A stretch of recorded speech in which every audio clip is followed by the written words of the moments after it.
നിസാം സെയ്ദ്, വിശ്വപൗരൻ എന്നൊക്കെ വിശേഷിപ്പിക്കപ്പെടുന്ന Sasi തരൂരിൻ്റെ Facebook post അങ്ങും കണ്ടിട്ടുണ്ടാകുമല്ലോ. ആ ഫേസ്ബുക്ക് പോസ്റ്റിൽ ഹെയിൽ രാമചന്ദ്ര ടു സിയാവർ എന്നാണ് ശശി തരൂർ വിശേഷിപ്പിച്ചത്. ഇതിനെ ഒരു രാഷ്ട്രീയ പ്രോജക്റ്റായി രാഹുൽ ഗാന്ധി കാണുമ്പോൾ താൻ ആരാധിക്കുന്ന ദൈവത്തെ BJPക്ക് വിട്ടുകൊടുക്കില്ല എന്ന നിലപാടാണ് ശശി തരൂരിൻ്റെത്. തരൂർ മതേതര കേരളത്തിന് അഭിമാനമെന്നാണ് ഭക്ഷ്യവകുപ്പ് മന്ത്രി GR അനിൽ പറഞ്ഞത്. നിസാം സെയ്ദ്, എന്താണ് അഭിപ്രായം? ശശി തരൂരിൻ്റെ സെക്കുലർ ക്രെഡൻഷ്യൽസിന് ആരുടെയെങ്കിലും സർട്ടിഫിക്കറ്റിൻ്റെ ആവശ്യമുണ്ടോ എന്ന് എനിക്ക് തോന്നുന്നില്ല. അദ്ദേഹത്തിൻ്റെ സെക്കുലർ ക്രെഡൻഷ്യൽസ് പല പ്രാവശ്യമായി പലവട്ടം അദ്ദേഹത്തിന് വലിയ പ്രതിസന്ധികൾ ഉണ്ടായപ്പോഴും വലിയ പ്രേരണകൾ ഉണ്ടായപ്പോഴും ഒക്കെ മതേതര പക്ഷത്ത് BJP വിരുദ്ധ പക്ഷത്ത് ഉറച്ചു നിന്നയാളാണ് ശശി തരൂർ.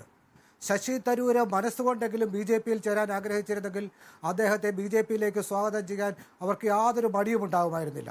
ശശി തരൂരിനെ പോലെയുള്ള ഒരാളെ BJPയിൽ ലഭിക്കണമെന്ന് BJP വളരെയേറെ ആഗ്രഹിക്കുന്നുമുണ്ട്. അതുകൊണ്ട് ശശി തരൂര് കോൺഗ്രസ് പക്ഷത്ത് ഉറച്ചു നിൽക്കുന്ന മതേതര പക്ഷത്ത് ഉറച്ചു നിൽക്കുന്നതിന് എന്തെങ്കിലും സംശയമുള്ള കാര്യമാണ്, എന്തെങ്കിലും ചാഞ്ചല്യമുള്ള ഒരു വിഷയമാണ് എന്ന് ഞാൻ കരുതുന്നേയില്ല. ശശി തരൂര് നിങ്ങൾ മനസ്സിലാക്കേണ്ട ഒരു കാര്യം, എന്റെ രാമനാണ് എന്ന് പറയുന്നത് കോൺഗ്രസ് നയമാണോ?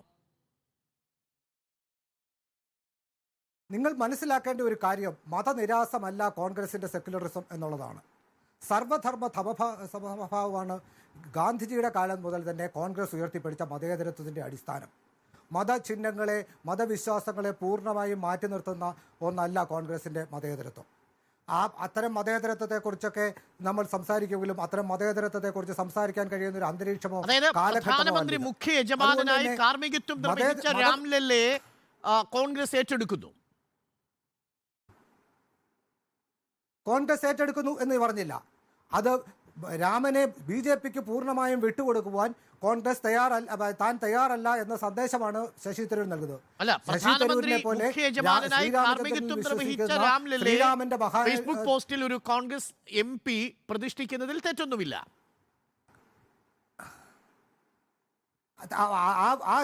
ശ്രീരാമനെ BJPക്ക് വിട്ടുകൊടുക്കാൻ ഞാൻ തയ്യാറല്ല. ശ്രീരാമൻ ഇന്ത്യയിലെ മുഴുവൻ ഹിന്ദുക്കളുടെയും ദൈവമാണ്. ശ്രീരാമൻ കോൺഗ്രസിൽ അവകാശം BJPയുടെ കുത്തകയല്ല. ഗാന്ധിജിയുടെ രാമൻ, ഗാന്ധിജി BJP പ്രതിഷ്ഠിച്ച രാമനല്ല ഗാന്ധിജിയുടെ രാമൻ. പക്ഷേ ശശി തരൂരിന്റെ രാമൻ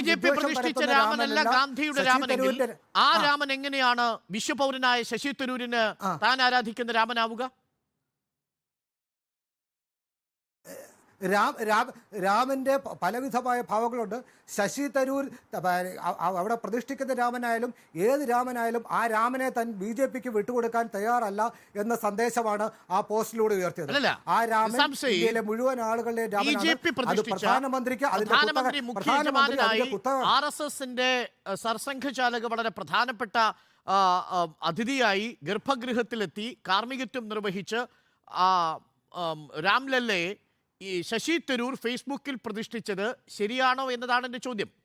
അത് ഗാന്ധിയുടെ രാമനല്ലെങ്കിൽ ആ രാമൻ കോൺഗ്രസിന്റെ രാമനാണോ? ശശി തരൂരിന് അതിന് മതേതര പക്ഷത്ത് നിന്നുകൊണ്ട് അത് ചെയ്യാനുള്ള പൂർണ്ണമായ സ്വാതന്ത്ര്യവും അവകാശവും ശശി തരൂരിനുണ്ട് എന്നുള്ളതാണ് എൻ്റെ പക്ഷം. ആ രാംലല്ല മതേതരത്വത്തിന്റെ പ്രതീകമാണോ?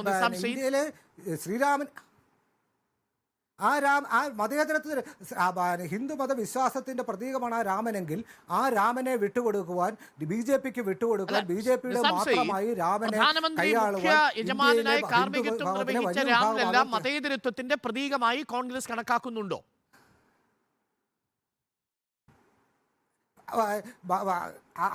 അങ്ങനെയല്ലല്ലോ നമ്മൾ കണക്കാക്കേണ്ടത്.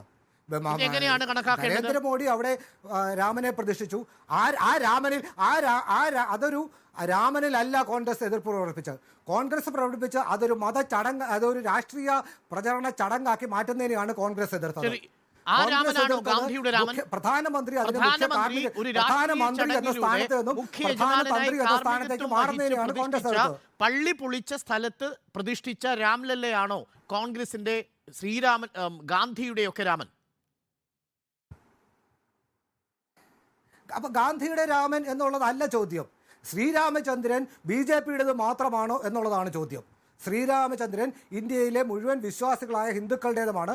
ഞാൻ BJPയുടെ രാഷ്ട്രീയത്തെ എതിർക്കുമ്പോൾ തന്നെ ആ ശ്രീരാമനെ അവകാശപ്പെടാനുള്ള ബാധ്യത, അതിനുള്ള കഴിവ് എനിക്കുണ്ട് എന്നാണ് ശശി തരൂർ ഉദ്ദേശിച്ചത്. അതിന്റെ വ്യത്യസ്തമായ BJP പ്രതിഷ്ഠിച്ച രാംലല്ല ഒരു മതേതര രാഷ്ട്രത്തിലെ രാമനായി കോൺഗ്രസ് കണക്കാക്കുന്നുണ്ടോ? BJP പ്രതിഷ്ഠിച്ച രാമൻ എന്നുള്ളതല്ല പ്രശ്നം. രാമൻ എല്ലാവരുടേതാണ്. ചടങ്ങ് BJPയുടെ ചടങ്ങായിരുന്നു. ആ ചടങ്ങ് BJPയുടെ ചടങ്ങായതുകൊണ്ട് കോൺഗ്രസോ ശശി തരൂരോ അവിടെ പോയില്ല. ശശി തരൂരിന് അവിടെ ഒരു ക്ഷണം ആവശ്യം ഉണ്ടായിരുന്നെങ്കിൽ, അദ്ദേഹത്തിന് ഒരു ആഗ്രഹം ഉണ്ടായിരുന്നെങ്കിൽ 100% അദ്ദേഹത്തെ ക്ഷണിക്കാൻ ഇതിൻ്റെ സംഘാടകർ തയ്യാറാകുമായിരുന്നു.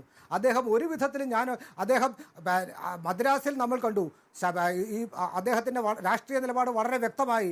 ഇത് ഈ ചടങ്ങ് BJPയുടെ ചടങ്ങാണെന്ന് പറഞ്ഞതിന് അദ്ദേഹത്തിനെതിരെ വലിയ ആക്രമണം ഉണ്ടായി മദ്രാസിൽ. അദ്ദേഹത്തിനെ കൂവി വിളിക്കുകയുണ്ടായി.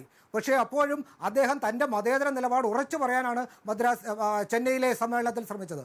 അല്ലാതെ അദ്ദേഹം തന്റെ മതേതരത്തിൽ ഒരു ഇഞ്ച് പോലും വിട്ടുവീഴ്ച പോസ്റ്റ് ചെയ്യുമ്പോൾ അത് നിങ്ങൾ ആ ചോദ്യത്തെ നിങ്ങൾ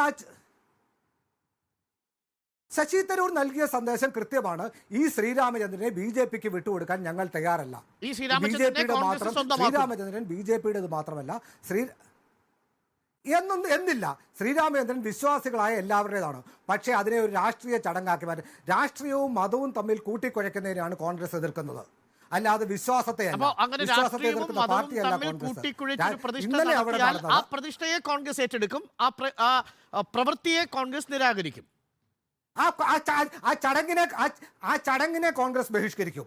ചടങ്ങിനെ കോൺഗ്രസ് രാഷ്ട്രീയ ചടങ്ങാക്കി മാറ്റുന്നതിനെ കോൺഗ്രസ് എതിർക്കും. ഫലത്തെ ഏറ്റെടുക്കുമെന്ന് പറഞ്ഞില്ലല്ലോ. ശ്രീരാമചന്ദ്രൻ എന്ന് പറയുന്നത് ഓരോ മനുഷ്യന്റെയും മനസ്സിലുള്ള വിഗ്രഹമാണ്. വിഗ്രഹവും ആകാം.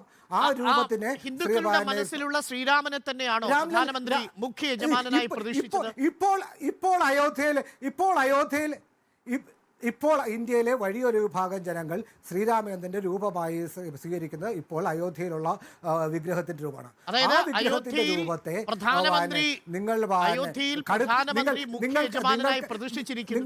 ഹിന്ദുക്കളുടെ മനസ്സിലുള്ള രാമനെ തന്നെയാണ്. നിങ്ങൾ സെക്കുലർ മൗലികവാദത്തിലേക്ക് പോകുന്നത്, സെക്കുലർ എല്ലാ മതങ്ങളെയും നിരസിച്ചുകൊണ്ട് വേണം നിങ്ങളുടെ മതേതരത്തെ ഉയർത്തിപ്പിടിക്കാൻ. എനിക്കറിയാം, സ്വാഭാവികമായും ഇനി സംസാരിക്കാൻ പോകുന്ന മാർക്സിസ്റ്റ് നേതാവൊക്കെ പറയാൻ പോകുന്നത് ഈ കോൺഗ്രസിന്റെ ചരിത്രം മുതലുള്ള ഇതിൽ കൂടുതൽ എന്താണ് നിലപാട് മാധ്യമങ്ങൾക്ക് കൊടുത്തിരിക്കുന്ന പ്രതികരണത്തിൽ പറയുന്നത്, ഞാൻ ആരാധിക്കുന്ന ദൈവത്തെ BJPക്ക് എന്തിനു വിട്ടുകൊടുക്കണം എന്നുള്ളതാണ്. അപ്പോൾ എന്റെ സ്വാഭാവികമായ ചോദ്യം, പ്രധാനമന്ത്രി മുഖ്യ യജമാനായി നിർവഹിച്ച് പ്രതിഷ്ഠിച്ച ശ്രീരാമനെയും ഇതേ ശശി തരൂരും കോൺഗ്രസുകാരും ഒക്കെ ആരാധിക്കുന്ന അതേ രാമൻ തന്നെയാണോ എന്നാണ്. അങ്ങനെയാണെങ്കിൽ പിന്നെ അഭിപ്രായ വ്യത്യാസം ഉണ്ടാകേണ്ട കാര്യമില്ല നിങ്ങൾ തമ്മിൽ. അഭിപ്രായ വ്യത്യാസം എവിടെയാണ്? അഭിപ്രായ വ്യത്യാസം ശ്രീരാമന്റെ കാര്യത്തിലോ ശ്രീരാമന്റെ വിഗ്രഹത്തിന്റെ കാര്യത്തിലോ അല്ല അഭിപ്രായ വ്യത്യാസം. അഭിപ്രായ വ്യത്യാസം ഇന്ത്യയുടെ പ്രധാനമന്ത്രി ഒരു പ്രധാന തന്ത്രി എന്ന നിലയിലേക്ക് മാറുന്നതിനും ഈ രാഷ്ട്രീയവും മതവും തമ്മിലുള്ള അതിർവരമ്പുകൾ ഏതാണ്ട് പൂർണ്ണമായും ഇല്ലാതാകുന്നതും ഇനിയുമാണ് കോൺഗ്രസ് എതിർത്തത്. അല്ലാതെ ശ്രീരാമചന്ദ്രനെയോ ശ്രീരാമചന്ദ്രൻ്റെ വിഗ്രഹത്തിൻ്റെ രൂപത്തെയോ വിഗ്രഹത്തിൻ്റെ ശരീരത്തെയോ ആകാരത്തെയോ ഒന്നുമല്ല Congress എതിർത്തത്.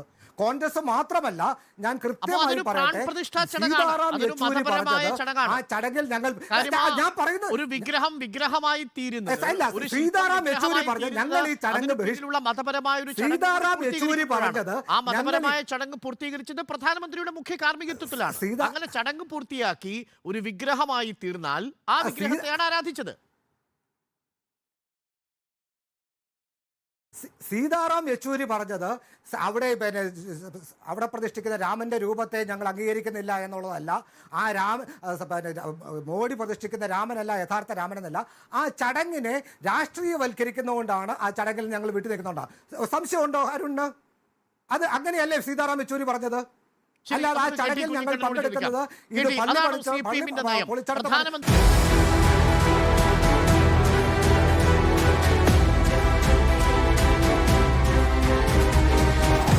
Debate with Arun Kumar.